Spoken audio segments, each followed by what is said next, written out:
இன்றைக்கி நான் என்னோடய ஸ்வீட்டான கஸ்டமர் ஒருத்தவங்களை பற்றி தான் பேச போகிறேன். இவங்க பேர் யுவராணி, கரூர்லேருந்து இருக்காங்க. நம்மளோட ஃபர்ஸ்ட் கொரியர் ஆர்டரும் இவங்க தான் கொடுத்துருந்தாங்க. இவங்க சாட்டர்டே தான் ஆர்டர் கொடுத்துருந்தாங்க. அப்போ நம்ம மண்டே தான் கொரியர் போட முடியும், சண்டே கொரியர் ஆஃபீஸ் லீவுன்றதுனால. ஆனால் இவங்க முதல்ல பேமெண்ட் பண்ணிட்டாங்க. நிறைய பேர் இந்த மாதிரி பிஸ்னஸ்லாம் நம்பி முதல்ல பேமெண்ட் பண்ண மாட்டாங்க. ஆனால் இவங்க சாட்டர்டே பேமெண்ட்லாம் பண்ணிட்டாங்க. எனக்கு அதுவே ஆச்சரியமாக தான் இருந்தது. கொரியர் போட்டதுக்கப்புறம் அவங்க கையில் போய் சேரவே இல்லை. ஆனால் எங்கள் ட்ராக்கிங்கில் பார்த்தா டெலிவர்டுன்னு வந்தது. அதை பற்றி அவங்க டென்ஷன் எடுக்கவே இல்லை. எனக்கு ஜஸ்ட் இன்ஃபார்ம் பண்ணாங்க, அவ்வளோதான். கூலாக இருந்தாங்க ரொம்ப. சில பேர்லாம் சண்டை போட்டுட்டு வந்துடுவாங்கல்ல, ப்ராடக்ட் என்னாச்சோ தெரியல, நம்ம காசு முதல்ல கட்டிட்டோம். ஏன்னா இவங்கள்ட்ட அந்த டென்ஷன் எதுவுமே கிடையாது.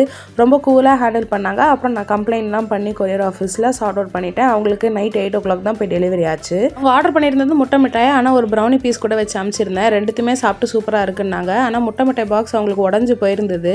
நான் அதை பார்த்துட்டு உங்களுக்கு ரீஃபண்ட் பண்ணுறேன்னு சொன்னேன். ஆனால் அது உங்கள் மிஸ்டேக் இல்லை சிஸ்டர், ரீஃபண்ட்லாம் எதுக்கு வேண்டான்னு சொல்லிட்டாங்க.